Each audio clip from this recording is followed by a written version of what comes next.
Saving America one entrepreneur at a time, it's the Biz Wrap Podcast with your host, Michael Manahan.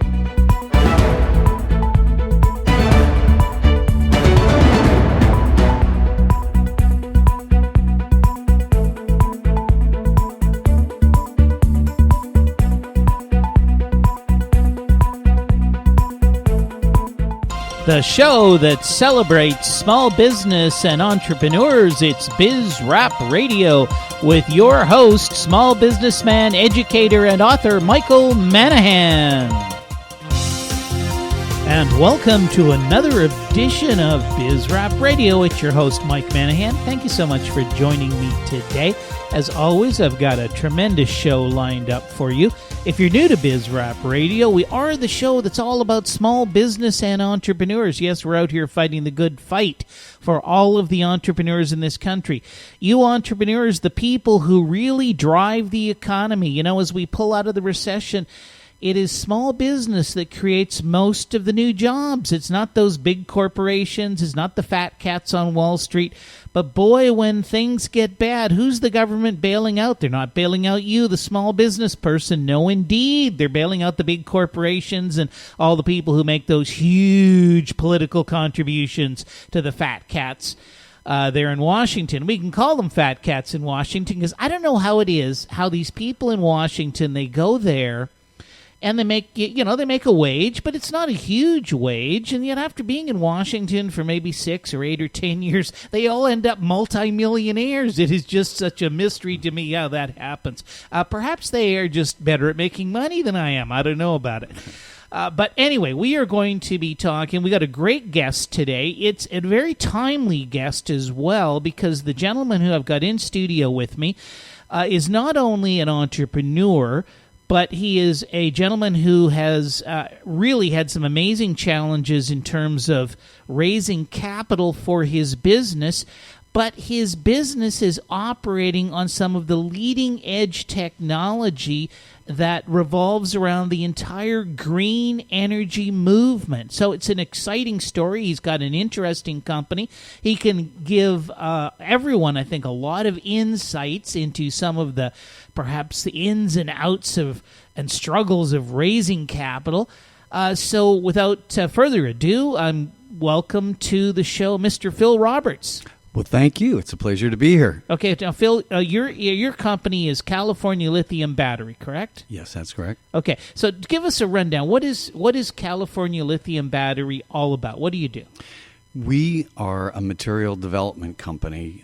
We've licensed technology from the U.S. Department of Energy Argonne National Laboratory back in 2012. A new technology that was developed basically to bring the cost of electric vehicle batteries down to compete with natural gas prices. So specifically, we have a new material that we have now taken all the way through development into commercial production. The material, it's a silicon composite anode material that triples the specific capacity of a lithium battery. And what that means, it can store lithium ions at a factor of 3x over conventional graphite material that's used today in lithium batteries. So slow down a second, because this is a lot for the listeners to comprehend. So even though your company is California Lithium Battery, you're actually not making batteries. You're making the material that goes in the battery. Right, and that's a good point. When we originally started the company, it was our intention to make a battery. But when we got involved with the development, we saw that process was very long and arduous. And so one of the inventors of the material, who's now our CTO, had convinced me that it was better not to go the route of actually trying to go all the way from taking materials, developing those, and putting those into an actual battery. But it was better just to make a material that we could sell. And then as we commercialize that material, we could start working on our own battery. So yes, our primary focus is lithium battery materials, but we do have contracts with some of the largest producers, let's say, of Power Tools is one of them. We have a contract to develop their next generation battery. So we have taken the tact, I guess, to try to generate revenues because to develop the battery, it takes a lot of time, particularly for an EV battery. It could take upwards to 5 years. So as a startup company, we decided let's go with the material first, and then we'll evolve into developing other battery materials and eventually contract manufacturing for batteries for our own customers. So everybody I think has heard of lithium-ion batteries. We have them in our computers. We have them in our cell phones. I'm trying to think of other electrical devices that we have lithium-ion batteries in. Oh, you mentioned Power Tools. Power Tools, yeah. So if I go to Home Depot and I buy that Fujitsu or Black & Decker electric drill, is that a lithium-ion battery that powers that? That's a lithium-ion battery. It's I should say an older generation, and that's what they're looking to improve. They're looking to get more energy density in a smaller, lighter space. Gotcha. And so that's the priority right now. It's the same with an electric vehicle, for example. You know, most of the cost for like a Tesla is the cost of the battery. And so if you can make the battery less expensive, basically get more energy density in a smaller space for the same price, then you've started something that people, you know, right now are clamoring for, which is basically to have the ability to, take their own home, let's say, off the grid. So Elon Musk has kind of made this bank of batteries where you have an energy storage system in your home. That's based on lithium batteries. And, you know, his approach is he's open sourcing the technologies. Right now he gets batteries from Panasonic, which is a great company. They actually are one of our new competitors, you might say. Panasonic has developed a new silicon anode material, although it's not nearly at the same level that our material is. But it was actually, when they announced their new M3, their new version of a sedan they're going to sell for $35,000, the reason why they claimed that they were able to get the price down was because they had a new silicon anode material. So I just wanted to kind of make a note that people are looking at this, and silicon anode materials have been sought after for over 10 years. They say upwards to $550 million is actually spent over the last 10 years in R&D to try to develop a stable silicon anode material. Well, okay, so we're starting to really talk technical stuff here about batteries, and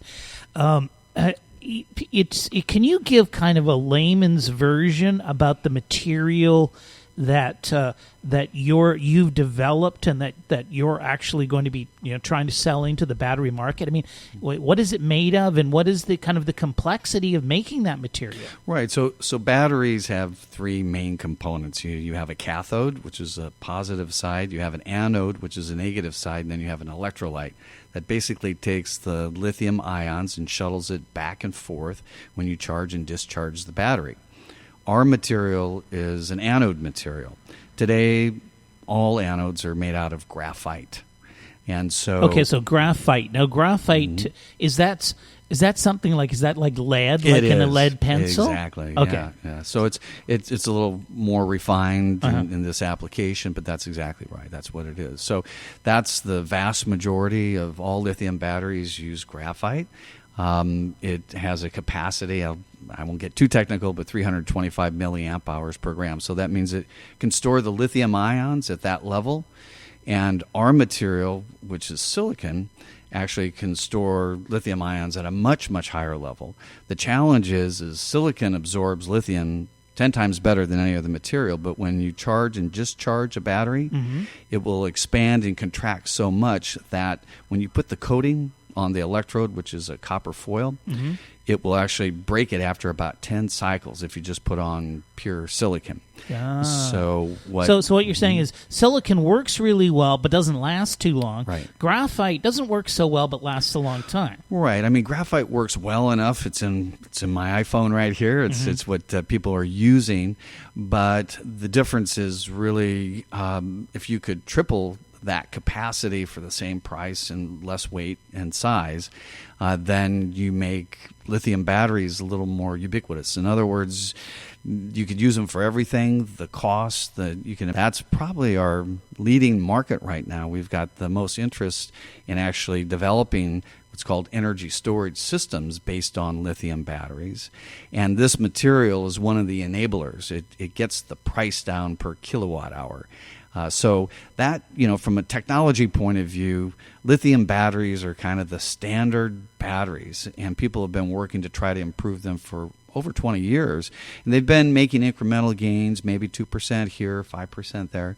But this is a quantum leap. So it's considered to be one of the biggest breakthroughs in lithium battery material development over the last 20 years. Well, that is just really so exciting, and there's so many questions I have based upon just our initial discussion. I want to talk more about your product. I want to talk more about how you got into this business. I want to talk a little bit about the fundraising that you've been doing, because I know a lot of our listeners are struggling entrepreneurs and trying to raise capital for their own business, and, of course, experiencing a huge challenge in doing that. But we are coming up on a commercial break here. It is Mike Manahan, your host, BizRap Radio. I'm here with Mr. Phil Roberts. He is the Chief Executive Officer of California Lithium Battery, and we'll be back right after these messages.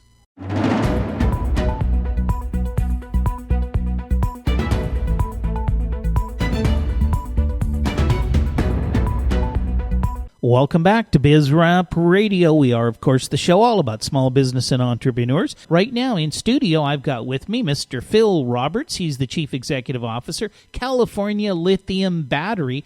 Not in the battery manufacturing business yet, but in the business of manufacturing the material that goes into lithium-ion batteries. And Phil, you were talking about this graphite and silicon stuff. So just give us a little bit more information on the actual material itself. Right. So the challenge is to improve energy density. So that's getting more power in a smaller space. And so materials are really the only way to achieve that. You can look at different manufacturing methods and what have you, but it's really the material. So as we were saying before, conventional lithium batteries use graphite material, which has worked out okay. But people are looking at ways to improve the anode material, and silicon is the best material for that. But the challenge is, how do you stabilize it? And that is where we fit in. This is your secret sauce. This is a process that was originally developed at Argonne by Dr. Junbing Yang, who is now, thankfully, the CTO of California Lithium Battery. So when we were first introduced to the material, it was back in 2010, and I was speaking at an energy storage conference up in San Francisco, and a representative from Argonne National Laboratory came up to me, and I had a big lithium battery because we were doing megawatt scale systems of energy storage, and asked how would I like to lower the cost of that battery by up to 70%. And so I said, sure, where do I sign up? And eventually ended up traveling to Chicago, meeting the team there that had developed this. It was originally funded through what's called an ARPA E-grant, which is an advanced research division of the Department of Energy, as one of the technologies that people would not fund on their own because it was so far out there that people wouldn't take that risk. And so they spent the original dollars to prove out the concept, and then they passed the baton off to me as an entrepreneur. Well, that's a great story. So actually, in this case, the government did some good. I'm glad to hear it. The government helped fund the development of the early phases of this technology, and then you were fortunate enough to get Junbing, who's this I hate to call him a mad scientist because denotes perhaps that he's a little bit crazy, but he's obviously a brilliant individual to understand this sort of stuff. So you've got the technology, and you've got a chief technology officer who's one of the leading scientists and researchers in the world in lithium-ion battery technology. That's right. And just to go back, I just wanted to comment for the people listening in. When I first found out about this, the U.S. government actually has a program that any of your listeners can look up, but it's called Startup America. And you can go in because the national laboratories develop a lot of products that just get shelved. And this is a project basically to incentivize entrepreneurs like me and a lot of your listeners to go out. It costs $1,000. So when I originally got involved with that, that's all it cost was $1,000, and I was able to get an option to buy a license. So it gave me time to do due diligence. Well, that's cool. It's called Startup America. Startup America. Is that's the website name? You can just Google it, or could you Google Startup America? If you go under the Department of Energy, you'll be able to get a link on it there. So it's a U.S. DOE program, but they have virtually all of the new national laboratories, or all the national laboratories now have that offering for people. So it's not as simple as just clicking on this and they'll tell you all the great things they have to offer. You're going to have to take a look at it. You may have people interested in other types of technologies, but yeah, it's something that's definitely worth looking at. I know whenever I've given talks, most of the people in the crowd really sat up when I told them I got into this with $1,000, and well, that's a great story. And yeah, I didn't even realize that was available. We do have all of these government funded research projects, government run laboratories, and yet the government's obviously not in the business of commercializing what they develop. They rely on private enterprise to do that. And I guess perhaps the perception out there might be that a lot of this stuff is handed off to big corporations and what have you. But you're obviously not a big corporation. No. You were at the time kind of a one-man show or a small team, and with their very limited resources, able to really get in on what is a big, at least right now, it's a big industry and a big game. And so you're right up there with the big boys. Yeah, that's right. I mean, I was, I guess, at the right place at the right time. I had been working. One of my fellow business associates had been working out of Berkeley, and had had a group that he had helped fund himself. And they were developing a material called graphene. I don't know if you've ever heard of graphene, but it won the Nobel Prize in 2010. And it's a form of graphite. It's actually one atom thick layer of carbon. So the material is actually the thinnest, hardest material known in the world. And it's probably the hottest material on the planet. And is that what you are working with now, graphene? We use graphene as a matrix. It's a composite matrix. And so our process takes it's called CVD, chemical vapor deposition. We put it into a large vessel. And this is a commercial vessel, so it's quite tall, about 15 feet tall. And the way it works is we basically take a gas phase silicon and mix it in. We ever did that or knew how to do it. And so over the years, we've been focusing on the graphene, and it's really what we call a graphene derivative. So it's somewhere in between graphite and graphene. And that's one of the unique materials that we have. So it's a composite with both silicon and graphene. And that's the material that you've developed that will go into a lithium-ion battery, and that you can basically sell to any manufacturer of lithium-ion batteries literally around the world. And has your material gone through enough testing to really prove it out as a usable compound, if you will? Right. Well, this is, the challenge when you're commercializing a material like this, in that it takes a lot of dollars to go through the phase of going from laboratory scale into commercial scale. And that's been our big challenge over the years. It's, there were a lot of bleak days where we weren't sure, how we were going to pay the rent. And a lot of people have been through that. But we fortunately have gone through that. We've weathered the storm. And so the technology has been validated by several of the major battery OEMs, major chemical companies. So we're confident that the material works very well, better than any other material of its kind. The challenge was really now commercializing this, and this is really where all the hard work has gone into. Is finding the right engineering group to help build the technology for us. And as a small company, you can't really afford to go out and hire 20 engineers to come absolutely. in. So, we traveled around the U.S., actually the world, and met with a lot of different engineering companies and found one group that was kind of the father of what's called fluidized bed reactors. And we got lucky. I mean, he was in San Diego, and and we were able to negotiate a contract with him. So we retained all the intellectual property. As a startup company, that's an important thing for investors. Absolutely, yeah. And so we've gone through now, it's our fourth year, and I'm happy to say that just within the last month, our commercial reactor is up and running. And we've actually been able to validate that the material now works better than it's ever worked before. So things are moving and shaking at California Lithium Battery now. Well, that sounds fabulous. And, we're coming up on another commercial break, so let's just refresh the audience. We are talking to Mr. Phil Roberts, the CEO of California Lithium Battery. They are the manufacturers of a leading-edge high-technology material that is used in lithium-ion batteries.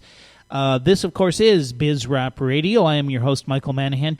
We're going to be back with more from Mr. Phil Roberts right after these messages.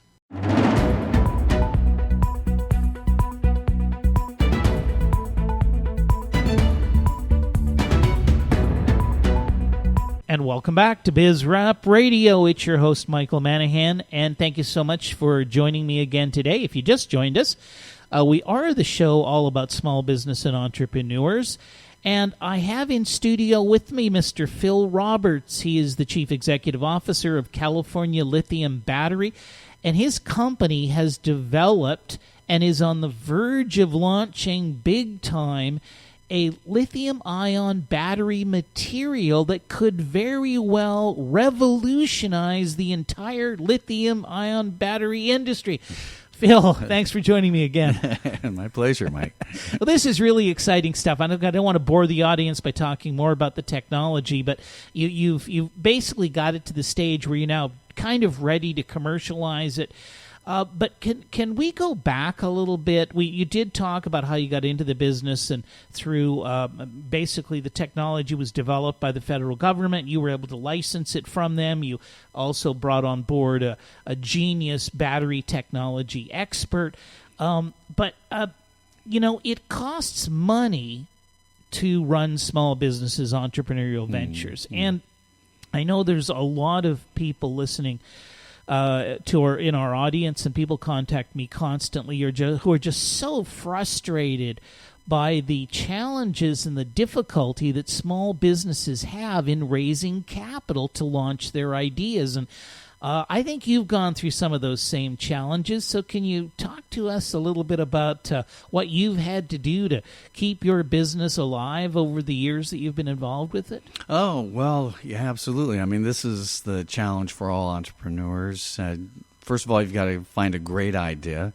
You have to have passion to go out and know that technology is worth your time and potentially could be worth a lot of money. And I think that's we're motivated here to try to make money on these various ventures that we get involved with. And so from my experience, one of the keys to this is keeping your overhead down. And, that's always a challenge, especially if you're trying to develop a material.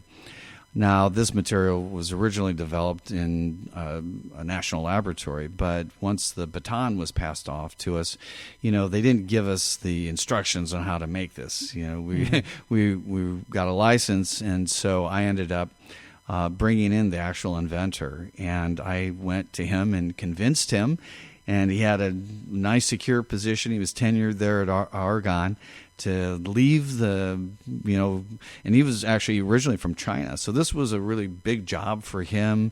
to be put in that position. And I convinced him this is his time. If he really wanted to go out in the world and make it big someday, he needed to find out what it was to get on the roller coaster ride of being an entrepreneur. And he did. He ended up, and his wife, she quit her job, and they moved out from Chicago here. And so it was myself and Dr. Yang, and we had a few other people that we had employed there. But it really came down to ultimately getting in front of the right people. And I have to say, it's also being at the right place at the right time. So how much have you raised so far in total from kind of day one in the business? We've raised a little over $2 million. Okay, and did all that come from one source? Did somebody just write you a big check? Here's $2 million. I know. I wish it came from various sources, individuals, and we did have one fund put in some money, about $500,000.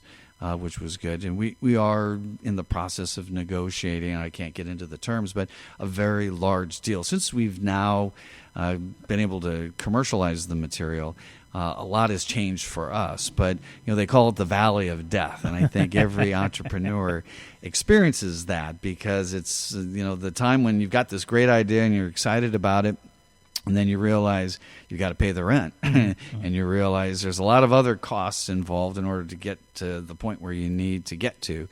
And you're always raising money. It's ultimately what it comes down to, if you're a company, whether it's to get a bank to give you loans, and when you actually are trying to expand your business or what have you.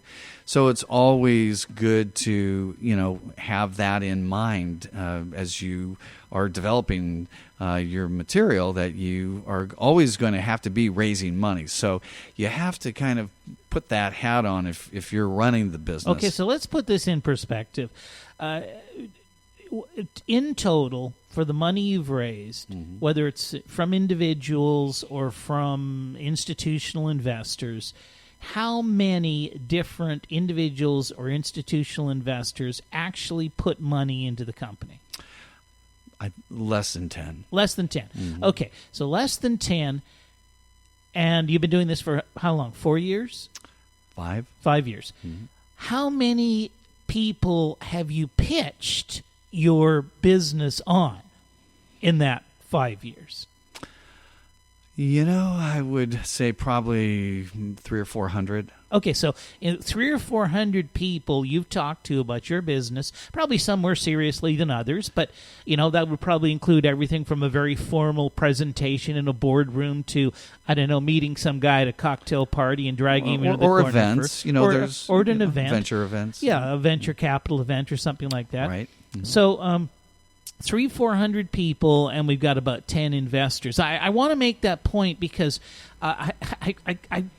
people call me and Mike, I went to New York and I had meetings with about 15 people and they all love my business. And I say, well, how much money have you raised? And they say, well, we haven't raised anything.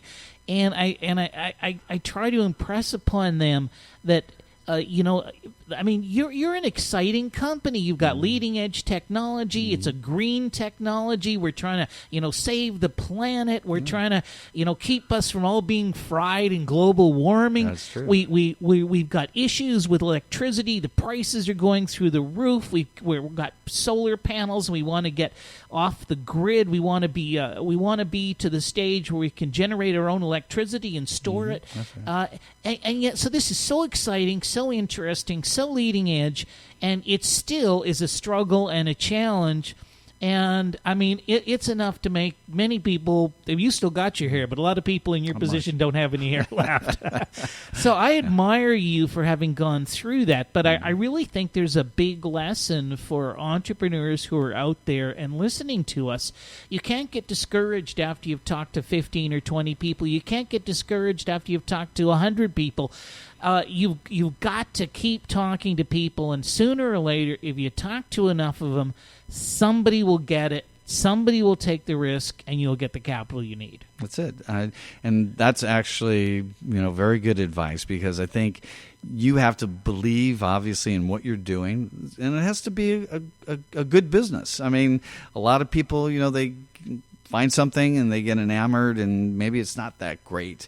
But I think once you really have found your niche, you can't put any white handkerchiefs in your pocket. There's no surrender. You put your nose down and just believe and make it happen, and it will happen. I'm proof of that. This is something that has been very difficult, but at this point right now, we're moving on. We're moving into the big leagues. We've got a lot of offers now, major companies all over the world, and we're negotiating different deals on different continents, and so things are looking very promising. So it's one of those typical overnight successes that took 5 years. Yeah, exactly, and that's what. Of course, a lot of people don't see, including our friends at the IRS, because while you've probably been struggling and starving, the minute you start to collect a big paycheck, they're going to be coming along and taking like 40% of it. Yeah, well, that's actually one of the challenges. We're always trying to think ahead, and then all of a sudden, you might actually start making some money again, and how do you do that without having to lose it all, from the first payment that you get? So exactly. Very quickly, I'm sure some people listening to us have an interest in what you're doing. They may have an interest from a customer standpoint. They may have an interest in perhaps as an investor, or they may just want to know more about your company. How does somebody get a hold of you, Phil? Well, the best way is they can contact us through our website, so they can take a look, and that's www.cl for CaliforniaLithiumBattery.com, or they can send an email to me directly. That's Phil, PHIL, at CLBattery.com. That's pretty simple. Phil at CLBattery.com. Why don't you shoot Phil off an email, find out more about what he is doing with this really, really, really exciting stuff. It is BizRap Radio. I am your host, Michael Manahan, and we're going to be back with our final segment and Mr. Phil Roberts of California Lithium Battery right after these messages.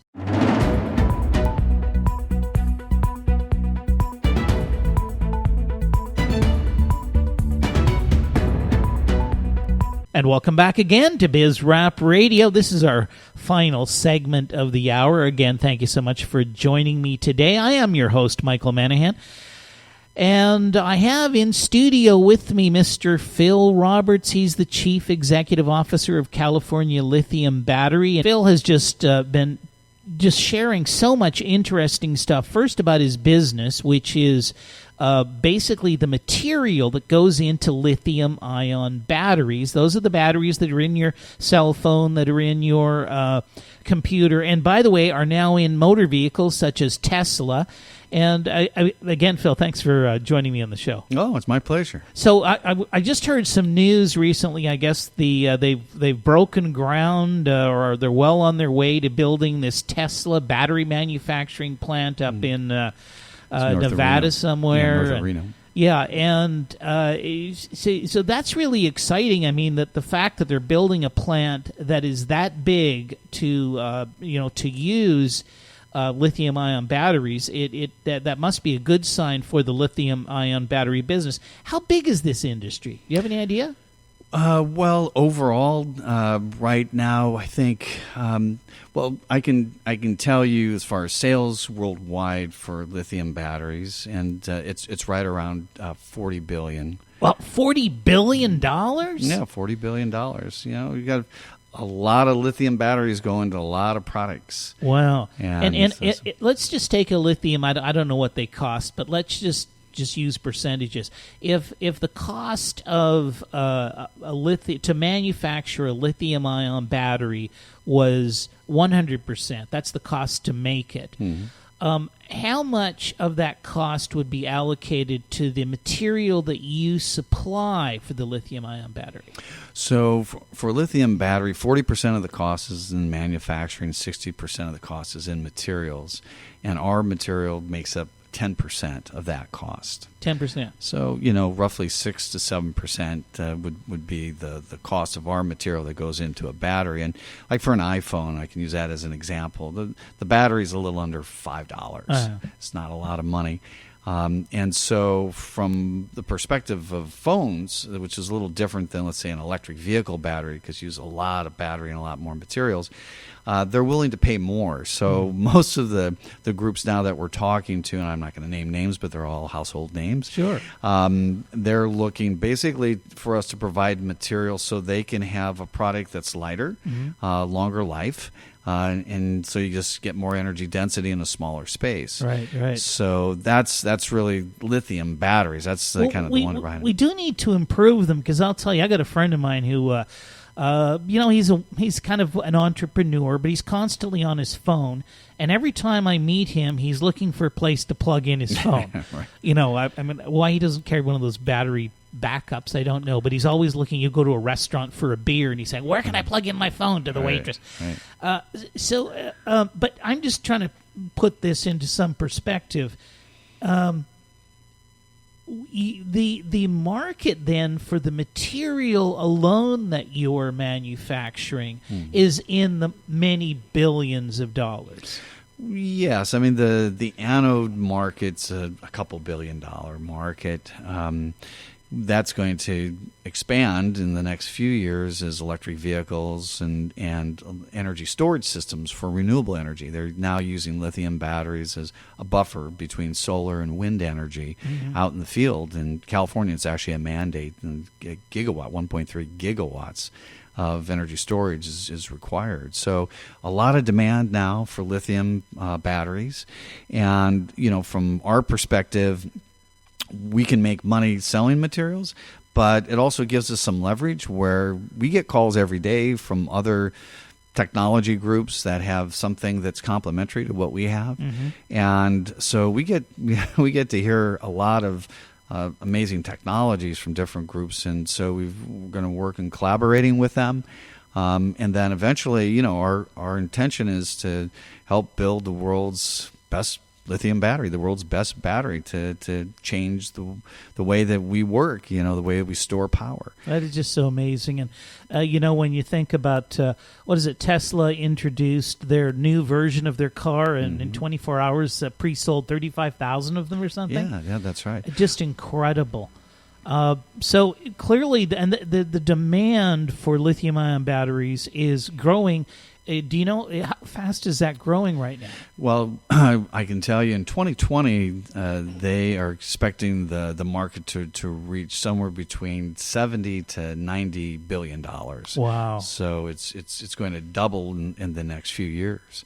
So it's substantially increasing. You see just Tesla themselves with what they've got going on over there. I mean, Elon Musk, is a visionary. He's a great marketer, if anything, and he's got people now thinking about putting systems in their home. I was out for my 60th birthday this weekend, and one of the owners of the restaurant was installing solar and was working with one of the companies. Solar City was the group, the largest in the field, and they had the bank of batteries, and so he was very excited about that. He couldn't stop talking about how he and all of his neighbors had a 4-year payback, and that. So the lithium battery is really changing the way we live, and with Tesla and other groups, this is just the beginning.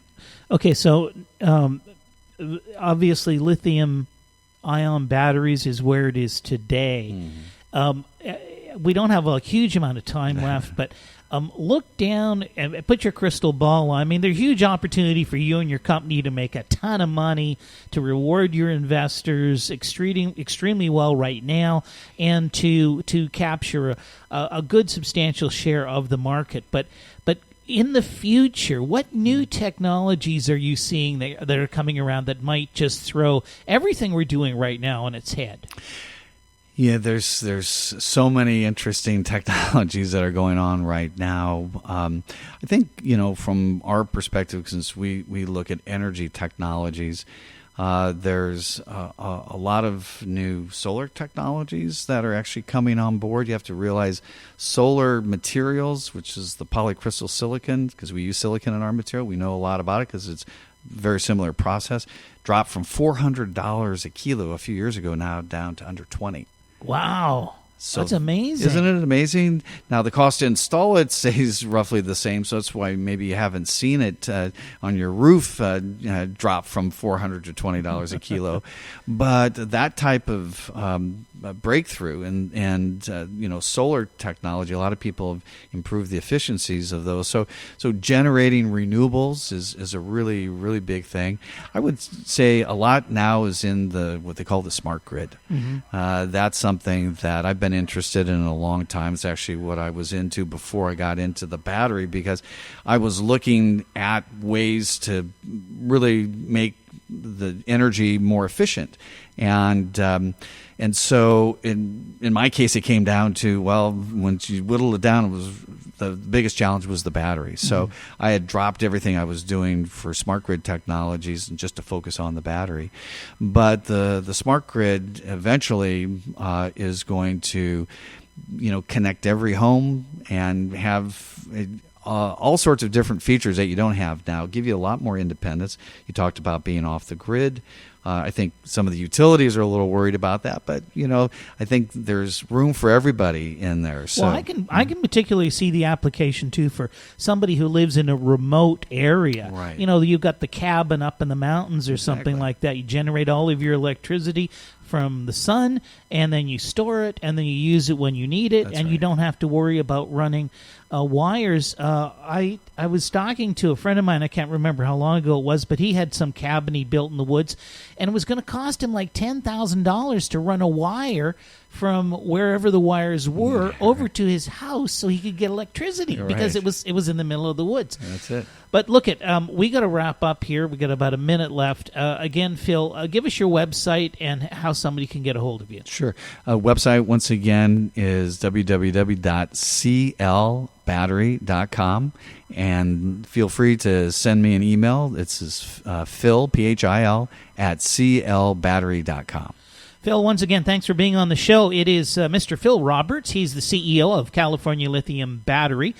And I am your host, Michael Manahan. This is, of course, BizRap Radio. Here at BizRap Radio, we're fixing the United States of America through a fundamental concept that individuals pursuing their own economic interests in free markets will create more prosperity for more people than can ever be achieved through government regulations and a planned economy. Here at BizRap Radio, we believe we can fix the United States of America through a fundamental concept that individuals pursuing their own economic interests in free markets will create more prosperity for more people than can ever be achieved through government regulation and a planned economy. BizRap Radio, fixing America through individual economic freedom. That's it for this week. We'll be back again next week with another edition of BizRap Radio.